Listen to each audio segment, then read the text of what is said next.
Natalie Wade. I was 35 years old when I realized my parents had completely erased me from their lives. I sat in Dr. Harrison's office, staring at the MRI results on her tablet, and the first thought that crossed my mind wasn't I'm going to die. It was I wonder if they'll even come to the funeral. Stage 3, Natalie, Dr. Harrison said, her voice careful, measured. The kind of voice you use when you're about to deliver news that will shatter someone. Ovarian. It's aggressive, but we caught it early enough that treatment is absolutely an option. The question is, cost. I finished for her. It's always the cost. She didn't deny it. I've been sick for months. The kind of sick that starts as an inconvenience, cramps, fatigue, the occasional dizzy spell, and then metastasizes into something you can't ignore. Something that makes you double over in the grocery store aisle while strangers pretend not to see you. Something that makes you check your phone, hoping against hope that anyone, has texted to ask how you're doing. No one had. I excused myself from Dr. Harrison's office, walked to the parking lot, and sat in my 10-year-old Honda Civic with the check engine light that had been on for 2 years. I pulled out my phone and scrolled through my recent messages. Mom, Emma's ballet recital is this weekend. I'm so proud of her. She's getting the lead role in the Nutcracker. You'd love to see her dance, I'm sure. No question mark. No, how are you? No, I haven't heard from you in months. Are you okay? Dad, Tyler got accepted to Stanford. Can you believe it? My son, a Stanford man. The Wade legacy continues. My son, not our son, just a son. The one with my half-brother, the golden child, the one who got everything. The one who had never even met me because my father decided, when I was 12, that introducing his firstborn to his new family would be complicated. I typed out a message to my mother. Mom, I need to talk to you. It's important. 3 dots appeared, disappeared, appeared again. Then, can it wait? Emma's got a fever, and I'm exhausted. She's been up all night crying. You know how it is with kids. I didn't know how it was with kids. I'd never been allowed near enough to find out. I typed back. I have cancer, Mom. 3 dots. Disappeared. Nothing. I waited 20 minutes, an hour, 2 hours. Nothing. I drove home to my apartment in the outskirts of Portland, the one I'd been living in for 7 years. IT wasn't much, a 1-bedroom in a building that smelled like curry and regret, but it was mine. I paid for it with my own money, earned by working 3 jobs while my parents were busy funding Tyler's lacrosse equipment and Emma's private tutoring. I couldn't afford treatment. I knew that before Dr. Harrison even said the words. But there was something else I knew, something I'd been sitting on for months, waiting for the right moment. Or maybe just waiting for the moment when I had nothing left to lose. I opened the file on my laptop labeled projects and scrolled down to the folder named Neptune. It was my invention, NY Baby, an AI-driven security protocol that could predict and preempt cyber threats before they happened. I built it in my free time, nights and weekends, while working as a junior developer for a mid-tier tech company that had no idea what I was capable of. The code was clean, elegant, and market-ready. I'd even run it through preliminary testing with a few independent security firms, and the results were staggering. It was worth millions, maybe billions, and it belonged to me. I'd spent the last 6 months protecting it, documenting every line of code, every timestamp, every breath I took while working on it. I'd even built a trap into the system, an invisible subroutine that would trigger if anyone tried to access it without my permission. A failsafe that would flood the company servers with logs of every keystroke, every file copy, every unauthorized attempt to steal what I built. I wasn't stupid. I'd seen what happened to people like me, people who had good ideas and bad luck, people who trusted the wrong people. But I was getting ahead of myself. The next morning, I got a call from my mother. Not a text, an actual call. I stared at the screen for so long that it went to voicemail. She left a message. Natalie, sweetheart. Your father and I have been talking. We think it's time you came home for Thanksgiving. It's been too long. We miss you. I listened to the message 3 times. Then I laughed. Then I cried. Then I laughed again because the sheer audacity of it was almost beautiful. They didn't miss me. They'd never missed me. The only reason they were calling now was because my mother's sister had called her after seeing me post about my health issues on Facebook, a rare, desperate moment of vulnerability I'd regretted immediately. My aunt, bless her heart, had probably guilt-tripped my mother into reaching out. And now my mother was going through the motions, checking a box, making sure she could tell her sister, see? I tried. I texted back. I'll think about it. She replied instantly. We'd really love to see you, sweetheart. Your father's been asking about you. My father had never asked about me in his life. I wanted to call her out on it. I wanted to scream, to demand to know why she'd ignored my cancer diagnosis, why she'd abandoned me for her shiny new family, why she only remembered I existed when it made her look bad. But I didn't, because screaming wouldn't change anything. It never had. Instead, I did something that surprised even me. I said yes. Thanksgiving morning arrived cold and gray, the kind of Portland weather that seeps into your bones and makes you wonder why anyone lives here. I put on my best outfit, a simple black dress I'd bought on clearance 3 years ago, and drove to my parents' house. The house was in West Hills, a neighborhood of manicured lawns and Mercedes SUVs and families who'd never known what it felt like to skip meals so they could afford rent. The house I'd grown up in before my parents divorced, before I became collateral damage, before I stopped being anyone's priority. My father, Mark, opened the door. He looked older than I remembered, heavier, grayer, with the kind of paunch that comes from too many martinis and not enough accountability. He smiled, but it didn't reach his eyes. Natalie, he said, you made it. I made it, I repeated. Surprise. He stepped aside to let me in, and I walked into a house that felt both familiar and foreign, the same staircase I'd fallen down when I was 7. The same kitchen where I'd learned to cook because my mother was too busy with Tyler's soccer games to make dinner. The same family photos on the wall, but none of them included me. Just Mark, his new wife Elena, and Tyler, the perfect family. My mother, Linda, was in the living room, sipping wine and chatting with Elena, her face a careful mask of pleasant neutrality. When she saw me, she stood up and crossed the room with the kind of forced warmth that made my skin crawl. Natalie. She kissed my cheek. You look thin. Are you eating? Define eating. She laughed, a brittle, nervous sound. Still making jokes, I see. You always did have your father's sense of humor. I wanted to say, actually, it's called survival. You'd know if you'd been around to see it. Instead, I smiled and said, thanks for inviting me. We're so glad you came. Elena chimed in. She was already reaching for my arm, clutching it like we were old friends. I hope you don't mind sitting at the kids' table. Tyler's got some of his friends from Stanford coming, and we wanted to keep the adults together. Translation. You don't belong here, and we're finding a way to make that clear without saying it outright. I shrugged. Whatever's easiest. My mother beamed. That's so considerate of you, Natalie. We knew you'd understand. The dinner was a nightmare.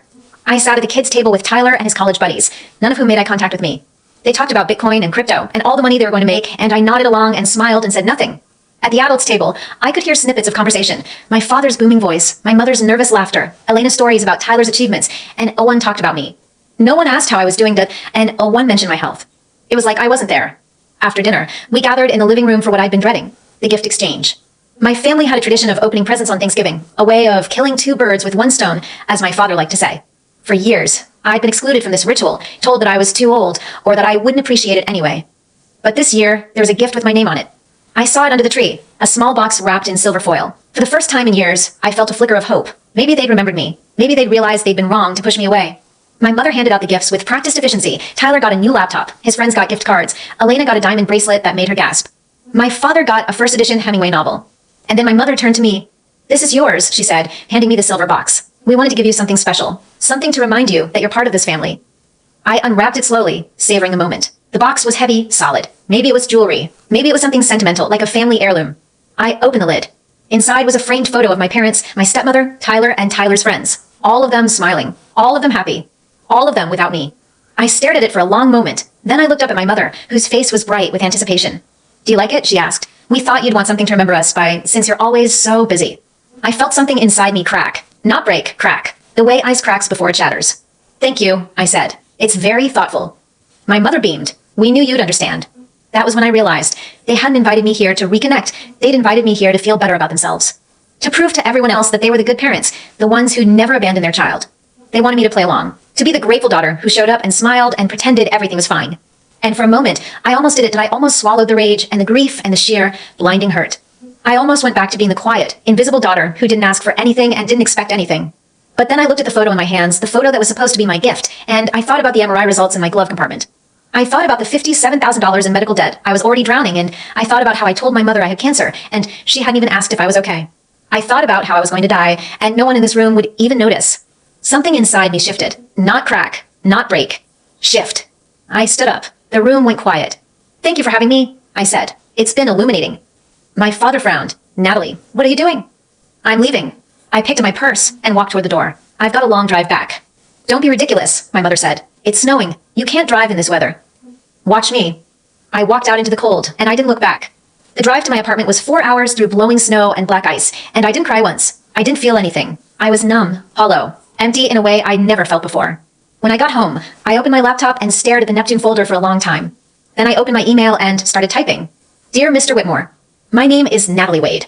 I'm a senior developer at Blackwood Technologies, and I've been working on an AI security protocol that I believe has market potential in excess of $500 million. I'm reaching out because I'd like to discuss the possibility of partnership. I've attached a summary of the project for your review. I'm confident you'll find it as promising as I do. Sincerely, Natalie Wade. I pressed send and waited. 3 days later, I had a meeting. 2 weeks after that, I had a signed contract. And 8 months after that, I had something no one in my family could ever take away from me. I had my own company. Here's the thing about families like mine. They don't want to see you succeed. They want to see you struggle, to fail, to come crawling back to them with your tail between your legs so they can pat themselves on the back for being the bigger person. But I didn't crawl. I walked. And then I ran. And then I built something so vast and powerful and untouchable that they couldn't hurt me anymore. Neptune launched 18 months after that Thanksgiving dinner. IT made me a multimillionaire overnight. By the time I was 37, I was on the cover of Wired, being called the most disruptive force in cybersecurity since the invention of the firewall. And my family didn't know. I changed my number, blocked everyone on social media, moved to New York City, bought a brownstone in Brooklyn, and hired a team of lawyers to make sure no one could find me unless I wanted them to. For 3 years, I heard nothing. And then my mother found me. She showed up in my office on a Tuesday, clutching a wrinkled photo of the two of us from when I was 8. I looked up from my desk and saw her standing in the doorway, her face pale and streaked with tears. Natalie, she whispered, I've been looking for you for so long. I leaned back in my chair and folded my arms across my chest. What do you want? Her voice cracked. I want to fix things. I want to make this right. I laughed. I couldn't help it. You don't get to do that, I said. You don't get to disappear for 20 years and then show up at my office with a photo and a sob story. You don't get to pretend you're the victim here. I know, she said, her voice shaking. I know I made mistakes. I know I wasn't there for you. But I love you, Natalie. I've always loved you. No, I said. You love the idea of me. The version of me that didn't cause any trouble, that didn't ask for anything, that just went away when it was convenient. You never actually loved me. She started crying. Big, ugly, desperate sobs that made the assistant outside my door poke her head in to check if everything was okay. I raised a hand to my assistant. It's fine. To my mother. You need to leave. You've done so well for yourself, she said, her voice trembling. You're famous. You're successful. You're everything I always knew you could be. Actually, I said, I'm everything I always knew I could be. You had nothing to do with it. I stood up and walked to the door. You found me. Congratulations. Now you can go back to your perfect little life and tell everyone that you tried, that you made the effort, that I'm the one who's too stubborn to forgive you. That's what you want, isn't it? A story you can tell at dinner parties to reason to feel good about yourself while you go back to pretending I don't exist. Natalie, don't. I opened the door. Go home, Mom, and don't come back. She stood there for a long moment, trembling, her face wet with tears. Then she turned and walked away. I closed the door and leaned against it, my heart pounding. For the first time in years, I felt something I'd almost forgotten. Satisfaction. Not anger, not pain, not the hollow ache of being forgotten. Satisfaction. I hadn't won because I was successful or wealthy or powerful. I'd won because I was free. And that was something no one could ever take away from me. 3 months later, I received a call from my cousin Sarah, the only family member who'd ever treated me like a human being. She was crying. Natalie, she said, your mother's in the hospital. She had a stroke. She's asking for you. I was quiet for a long moment. Is she going to die? I don't know. The doctors aren't sure. I stared out the window of my Brooklyn brownstone, watching the trees sway in the autumn wind. I'll think about it, I said. Sarah waited. Are you going to come? I thought about the years of silence, the years of neglect, the years of being treated like I didn't matter. I thought about the framed photo I'd been given at Thanksgiving, the one that had finally pushed me over the edge. And then I thought about something else, the 57-year-old me, the one who'd made the choice to walk away and never look back. The one who'd proven that she didn't need them, didn't want them, didn't have to carry their guilt or their expectations. I'll think about it, I repeated. Sarah cried harder. Please, Natalie, please. I sighed and rubbed my temples. I'll think about it, I said again. That's all I can give you. And for now, that was enough. Chapter 2, the weight of returning. I didn't go to the hospital. Not at first. I told myself it was because I had meetings, deadlines, a company to run that I told myself it was because Sarah would understand. She always understood. I told myself it was because I'd already said goodbye to my mother 1,000 times, in 1,000 different ways, and one more visit wouldn't change anything. But the truth was simpler. I was afraid. Not of her, not of the stroke, or the hospital, or the inevitable drama that would follow. I was afraid of what I might feel if I walked into that room and saw her lying there, small and fragile and utterly human. I was afraid that the wall I'd built around myself would crack, and everything I'd worked so hard to bury would come flooding back. So I buried myself in work instead. Neptune was growing faster than I'd ever imagined. We'd just secured a major contract with the Department of Defense, and the media was calling me the quiet billionaire because I refused to do interviews. I'd hired a team of brilliant engineers, many of whom had been overlooked by bigger companies, a decision I'd made deliberately because I knew what it felt like to be invisible. But Sarah kept calling. She's asking for you, Natalie. Every day. She's not getting better. I told you I'll think about it. Think faster. She might not have much time. I hung up and stared at the ceiling of my office. The ceiling was 20 feet high, with exposed beams and skylights that made the space feel like a cathedral. It was beautiful, and it was mine, and none of it could fill the hole that had been carved out of me years ago. Finally, after 3 weeks of Sarah's increasingly frantic voicemails, I made a decision. I booked a flight to Portland. The hospital smelled like antiseptic and despair. I walked through the corridors with my head down, my heels clicking against the linoleum, and I tried not to remember the last time I'd been in a place like this, DR. Harrison's office, the MRI results, the diagnosis that had changed everything. My mother was in a private room on the 4th floor. When I pushed open the door, I found her propped up against pillows, her face pale and drawn, her left side slack and unmoving. She looked old, frail, nothing like the woman who dismissed my cancer diagnosis with a text message. Natalie, she breathed when she saw me. Her voice was a whisper, thin and reedy. You came. I stood in the doorway, my arms crossed over my chest. Sarah wouldn't stop calling. She tried to smile, but only half her face responded. I'm glad you're here. I've been so scared. I didn't move closer. What do you want, Mom? To see you. Her eyes filled with tears. To tell you I'm sorry. I've had so much time to think, lying here. So much time to realize how badly I failed you. I felt something twist in my chest, but I pushed it down. You didn't fail me, I said. You abandoned me. There's a difference. She winced.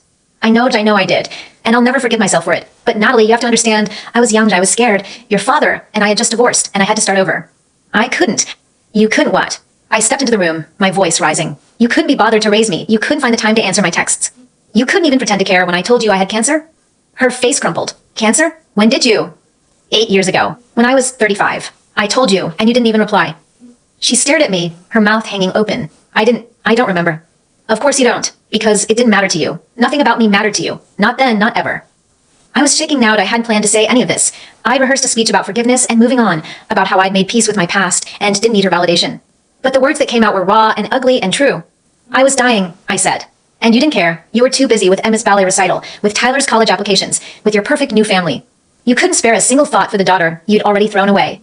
She started crying, ugly sobs that shook her whole body. I'm so sorry. I'm so sorry.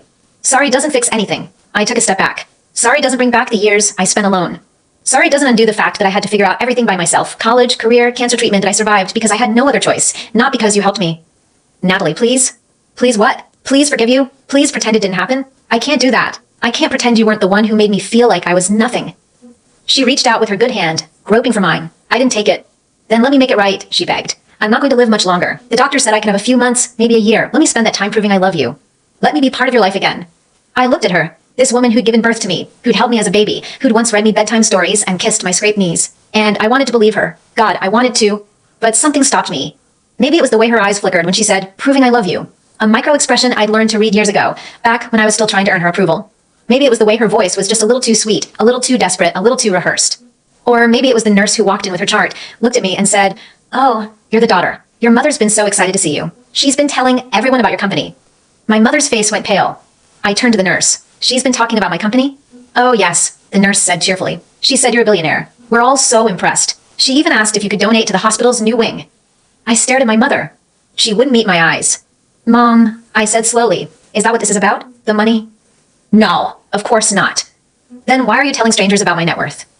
She opened her mouth, closed it, opened it again. I was just proud of you. That's all. I wanted them to know my daughter is successful. Right. I laughed, but there was no humor in it. You're proud of me. After 37 years of ignoring me, you're suddenly proud of me because I'm rich. Natalie, that's not fair. Fair. I felt my voice rising again. You want to talk about fair? Fair would be you being there when I was 16 and I needed a parent to sign my FAFSA form. Fair would be you picking up the phone when I was 22 and I'd just been evicted. Fair would be you visiting me in the hospital when I was getting chemotherapy, instead of sending a text message saying sorry, busy with Emma's recital. She was crying again, but this time I didn't care. I'm not your ATM, I said. I'm not your redemption project. If you want to make things right, you can start by being honest with yourself about what you actually want from me. Because this, I gestured at the hospital room, at the nurse, at the scene we'd just made. This isn't love. This is a transaction.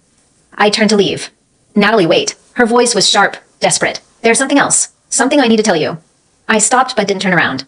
Your father, she said. He's in trouble. He invested everything in Tyler's startup, and it failed. He's lost the house, the cars, everything. He's been calling me, asking if I can get you to help him. And you thought this was the right time to bring that up? I didn't want it. You didn't want to what? Burn me? Or ruin your chance to get close enough to ask for money? She didn't answer. Goodbye, Mom. I walked out of the room and didn't look back. The flight back to New York was a blur. I stared out the window at the clouds and tried to process what had just happened. Part of me wanted to be angry, to rage at the universe for giving me parents who saw me only as a resource to be exploited. But a larger part of me felt relieved. Because now I knew. Now I could stop wondering if maybe, just maybe, I'd been too harsh. Now I could stop second-guessing myself. My mother hadn't changed. She just found a new way to use me. And my father, he was the same man who told me, when I was 12, that I couldn't come to his wedding because his new wife didn't want the complication. The same man who'd never sent a birthday card, never called to ask how I was doing, never acknowledged my existence unless it benefited him. I landed at JFK and turned on my phone to find 17 missed calls from Sarah. I ignored them. But there was also a text from my chief operating officer, Marcus. Natalie, we have a problem. Someone's been trying to breach Neptune's core system. We think it's an inside job. I read the text 3 times. Then I called Marcus. Talk to me, I said. We traced the IP address, he said. It's coming from Portland, specifically from a startup called Wade Innovations, your brother's company. My blood went cold. Tyler, I said. Looks like it. Someone with admin access tried to copy the entire algorithm. We've locked it down, but we need to know if you want to press charges. I thought about my father, who'd lost everything. I thought about Tyler, the golden child, who'd never had to work for anything in his life. I thought about the millions of dollars in research and development I'd invested in Neptune, all of it stolen in a single, arrogant move. Don't press charges yet, I said. But give me a full log of everything they accessed. I want names, timestamps, IP addresses, everything, and Marcus. Make sure the trap code is active. If anyone tries to access the system again, I want it to backfire. Understood. I hung up and stared at the city skyline outside my car window. My family had tried to steal from me. They tried to take the one thing I'd built with my own hands, the one thing that was truly mine. And they'd just made the biggest mistake of their lives. I spent the next week gathering evidence. Marcus's team had tracked every keystroke, every file copy, every unauthorized access attempt. The logs showed that Tyler had hired a freelance hacker to bypass Neptune's security, a hacker who'd been stupid enough to leave a digital trail straight back to Wade Innovations. But that wasn't the interesting part. The interesting part was that Tyler hadn't done it alone. My father had helped him. I found emails, encrypted but not encrypted enough, where Mark Wade had provided Tyler with my personal credentials, passwords I'd used for my company accounts back when I was still a junior developer. Credentials I'd changed years ago, but never deleted from my father's old computer, the one I'd left behind when I moved out at 18. He kept them. All this time, he kept them. I sat in my office, staring at the evidence, and I felt something shift inside me again. Not anger, not hurt, not even betrayal. Just clarity. I called Marcus. I'm ready to press charges. Against your brother? Against my brother and my father. Both of them. I want them prosecuted to the full extent of the law. Marcus hesitated. Natalie, are you sure? This is going to be messy. It's going to be public. The media is going to have a field day. Good, I said. Let them. The trial was a circus. My father and brother tried to claim that they'd been testing Neptune's security, that they'd had permission from me, that it was all a misunderstanding. But the evidence was damning. Time-stamped logs, IP addresses, even a recording of Tyler's phone call with a hacker, where he'd explicitly discussed stealing the algorithm and selling it to a competitor. They were found guilty. My father got 5 years. Tyler got 2. My mother, who'd known about the scheme and done nothing to stop it, was forced to testify and was subsequently ostracized by the rest of the family. I didn't go to the sentencing. I didn't read the news coverage. I didn't care. I had work to do. 6 months later, I stood on a stage in downtown New York, accepting an award for Innovator of the Year. The crowd was full of tech executives, journalists, and investors, all of them clapping for the woman who turned her trauma into a billion-dollar empire. But when I stepped up to the microphone, I didn't talk about Neptune. I talked about the kids who grew up like me, the ones who were told they weren't enough, the ones who were forgotten, neglected, abandoned, the ones who had to claw their way out of darkness because no one was there to hold a light for them. I'm starting a foundation, I said. It's called the Neptune Project, and it's going to provide scholarships, mental health support, and legal aid to young people who've been abandoned by their families. Because every child deserves someone who believes in them, and if you don't have that person, I want you to know, you can be that person for yourself. The applause was thunderous. And somewhere in the back of the auditorium, I saw Sarah, my cousin, crying and clapping harder than anyone. After the ceremony, she found me backstage. Natalie, she said, pulling me into a hug, I'm so proud of you. I hugged her back. Thanks for sticking with me. You're the only one who did. She pulled away and looked at me with tear-filled eyes. Your mother called me last night. She's in hospice now. She's not going to make it to Christmas. I nodded slowly. Are you going to see her? Sarah asked. I thought about it. I thought about the woman who'd given birth to me, who'd ignored me, who'd tried to use me for my money. I thought about all the years of silence, all the opportunities for redemption that she'd squandered. No, I said. I'm not. Sarah nodded. I understand. Tell her I forgive her, I said. But I can't be there. I can't pretend we're something we're not. She squeezed my hand. I'll tell her. My mother died 3 weeks later. I didn't go to the funeral. I didn't send flowers. I didn't even call Sarah to ask how it went. Instead, I went to my office, opened my laptop, and wrote a check for $5 million to the Neptune Project. Then I went home, poured myself a glass of wine, and sat in my brownstone, looking out at the city skyline. I thought about the girl I used to be, the one who'd cried herself to sleep because her parents didn't love her, the one who'd believed, deep down, that she must have done something wrong, the one who thought she was worthless. I wasn't that girl anymore. I'd built something out of nothing. I'd survived when everyone expected me to fail. I created a life that was entirely my own, on my own terms. And if my family had taught me anything, it was this. Blood doesn't make a family. Choice does. I chose myself. And that was the best decision I ever made. Hashtag chapter 3, the ghosts that won't stay buried. 2 years passed. I didn't go to my mother's grave. I didn't check the obituaries. I didn't even look up the prison release dates for my father or Tyler because I convinced myself I was done with them. Done with the whole sordid mess of Wade family drama. But the universe has a sick sense of humor. It started with a plain brown envelope, no return address, delivered to my brownstone on a rainy Tuesday morning. Inside was a single photograph, a picture of me, maybe 10 years old, sitting on a porch swing with a woman I barely remembered. My grandmother, my mother's mother, the one who died when I was 12, before everything fell apart. On the back of the photo, in shaky handwriting, was a note. I've been watching you, Natalie. I'm so proud of the woman you've become. I hope you'll let me meet you again. I stared at the note for a long time. My grandmother was dead. I'd been to her funeral. I remembered the casket, the flowers, the way my mother had cried, or pretended to cry. I can never tell. So, who had sent this? I flipped the photo over. On the front, in the corner, was a date stamp, 1987, the year I turned 10. I called Sarah. Did you send me a photo of Grandma? What? No. Why? Someone sent me an old photo. No return address. It says, I've been watching you. Sarah was quiet for a moment. That's creepy. Are you sure it's not from one of your fans? I almost laughed. My fans were tech journalists and wannabe entrepreneurs, not elderly women writing cryptic notes on vintage photographs. I don't know, I said, but I don't like it. I hung up and stared at the photo again. My grandmother's face was familiar, but distant. The kind of memory you hold on to not because you remember the person, but because you remember the idea of the person. She'd been kind to me, I thought. She'd baked cookies and let me watch cartoons, but after she died, my mother had cut all ties with that side of the family, and I never questioned it. Maybe I should have. The next week, I got another package. This one was larger, a shoebox filled with letters, all addressed to me, all postmarked from the same retirement community in Florida. I opened the first letter. It was dated 1999, the year I turned 12. Dear Natalie, I know your mother told you I died. I'm sorry you had to find out this way. But I'm not dead, sweetheart. I've been here the whole time, waiting for the day you'd be old enough to make your own choices. Your mother cut me out because I didn't approve of how she was treating you. She said I was interfering, that you were her daughter, not mine, but I've never stopped loving you. I've been saving money for your college education that I've been watching from afar. Please, when you're ready, reach out. I'll be here. I dropped the letter like it was on fire. My grandmother was alive. She'd been alive this whole time. And my mother had lied to me, lied to everyone about her death. I read the rest of the letters. There were dozens of them, spanning 20 years. Birthday cards I'd never received. Graduation congratulations. Sympathy notes after my cancer diagnosis. All of them undelivered. All of them intercepted by my mother. And at the bottom of the box was a final note, dated 3 months ago. I heard about your father and brother. I know that must have been hard. But I also know you're stronger than they ever gave you credit for. I have something I need to tell you, Natalie. Something about your inheritance. Your real inheritance. Please come visit me before it's too late. I booked a flight to Florida the next morning. The retirement community was in a sleepy town called Sun Haven, the kind of place where everyone drove golf carts and ate dinner at 4:30. I found my grandmother's bungalow at the end of a cul-de-sac, surrounded by palm trees and bougainvillea. She opened the door before I could knock.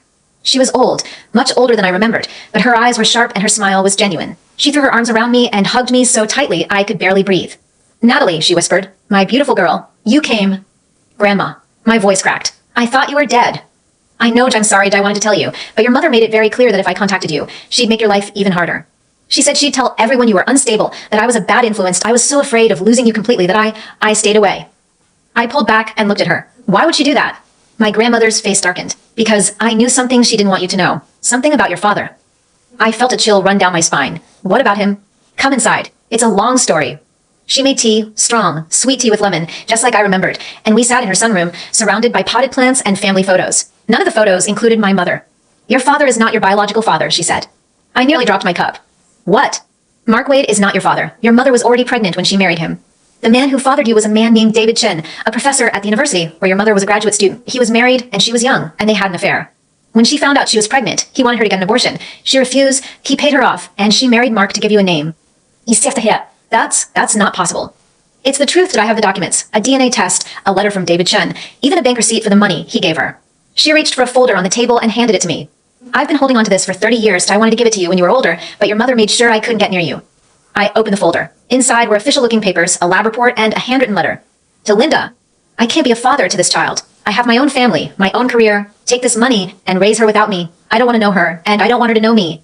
David. My hands were shaking. So Mark Wade, I said slowly, is not my father. He's just the man who agreed to raise me in exchange for, what? Money? Respectability. He raised you, Natalie, for the first 12 years of your life. He was there. He wasn't a perfect father, but he was a father. And your mother. She sighed. Your mother was desperate for a family, for security. When she met Mark, he promised her everything, but he only agreed to marry her if she cut ties with her past, and that included me. I set the folder down. And David Chen, is he still alive? He died 10 years ago. Cancer. He never reached out to you, never tried to find you. I'm sorry. I sat back in my chair, trying to process everything. My entire identity, my name, my family, my sense of self, had been built on a foundation of lies, and my mother had lied. My father, not my father, had lied. Everyone had lied. But there was something else, something that bothered me even more than the revelation. Grandma, I said, you said there was an inheritance. What inheritance? She smiled, but there was a sadness in her eyes. David Chen was not a wealthy man, but he came from a wealthy family. The Chens were old money, real estate, investments, trusts. When David died, he left a portion of his estate to his children. You were listed as one of them. Me? He didn't claim you in life, but he acknowledged you in death. There's a trust fund. It was supposed to be released when you turned 18, but your mother intercepted the paperwork and had it delayed. She wanted to use it for herself. And then, when you became successful on your own, she tried to keep it from you because she didn't want you to know the truth. I laughed, but it was hollow. So the inheritance, it's not from Mark or Linda. It's from a stranger who never wanted me. That's not fair, Natalie. He may not have wanted to raise you, but he made sure you were provided for. That's more than your mother ever did. I looked at the folder, the letter, the photographs. All of it was so much to take in. My mind was spinning, trying to reconcile the woman I'd known as my mother with the woman who'd kept all of this secret. Why didn't you tell me this earlier? I asked. Because I was scared. Your mother made threats. She said if I contacted you, she'd have me declared incompetent, have me committed. She had the power back then, and I couldn't fight her. But now, with her gone and your father in prison, I knew it was time. I reached across the table and took her hand. Thank you for telling me the truth. She squeezed my hand. You're the only family I have left, Natalie. I've been waiting so long to meet you again. I stayed in Sun Haven for 3 days. We talked for hours about her life, my life, all the years we'd lost. She showed me photos of her own childhood, of her parents, of the house where she'd grown up. She told me stories about my mother, things I'd never known, that my mother had been a gifted pianist, that she'd dreamed of traveling, that she'd given up everything to marry Mark because she'd been afraid of being alone. It was strange to hear my mother described as a vulnerable woman, someone who'd made mistakes out of fear and desperation. But it also made me understand something I'd never been able to understand before. My mother hadn't hated me. She'd been terrified of the truth. The truth that I wasn't Mark's child. The truth that she'd been paid off. The truth that her entire marriage had been built on a lie. And instead of facing that truth, she buried it, and buried me along with it. It didn't excuse what she'd done, but it explained it. On the third day, my grandmother gave me a key. The trust fund is in a bank in New York. This is the safety deposit box key. Everything you need is inside. I took the key. What's in it? About $3 million, or at least that's what it was when I last checked. It might have grown with interest. It's yours now, Natalie. Use it however you want. I tucked the key into my pocket. Thank you. You're welcome, sweetheart. And one more thing. She reached into her drawer and pulled out a framed photograph, the same photograph I'd seen in the package. I want you to have this. It's the only picture I have of us together. I took the photograph, and for the first time in years, I cried. I returned to New York with a new sense of purpose. The trust fund was real. I verified it with my lawyers, and the money was there, sitting in an account with my name on it. I didn't need it. Neptune was bringing in more revenue than I could spend, but it felt strange to have something from a man I'd never met, a man who'd rejected me before I was even born. Part of me wanted to be angry at David Chin. Another part of me understood that he was just a flawed human being. Like everyone else, he'd made a choice, and I'd had to live with the consequences. But at least he'd acknowledged me, and at least he'd left something behind. I decided to put the money into the Neptune project. It was the right thing to do, a way of turning a legacy of abandonment into a legacy of support. But my family wasn't done with me yet. A month later, I got a call from Marcus. Natalie, we've got a problem. Someone's been spreading rumors about the Neptune project, that it's a front for money laundering, that you're using it to dodge taxes. The media is starting to pick it up. I felt my stomach drop. Who's behind it? We traced the source to a PR firm that's owned by a shell company. But the shell company, he paused. It's registered to Elena Wade, your stepmother. I closed my eyes, of course. Elena had been quiet for 2 years, licking her wounds after my father's conviction. Now she was trying to take me down, probably because she felt entitled to his assets, or maybe because she wanted revenge. She's trying to ruin my reputation, I said. It's not going to work. We have evidence that she's the one paying the PR firm. We can countersue for defamation. Let's do it, I said. I want a full investigation, and I want it public. Let everyone see what she's been doing. Marcus agreed, and we launched a counteroffensive. Within weeks, Elena's scheme was exposed. The media turned on her, and she was forced to settle out of court, paying me a substantial amount in damages that I donated that money to the Neptune project, of course. The final blow came when the court also determined that Elena had no claim to my father's estate. Everything he'd owned, which wasn't much, went to the only person he'd ever really cared about, Tyler. And Tyler was still in prison, so it didn't really matter.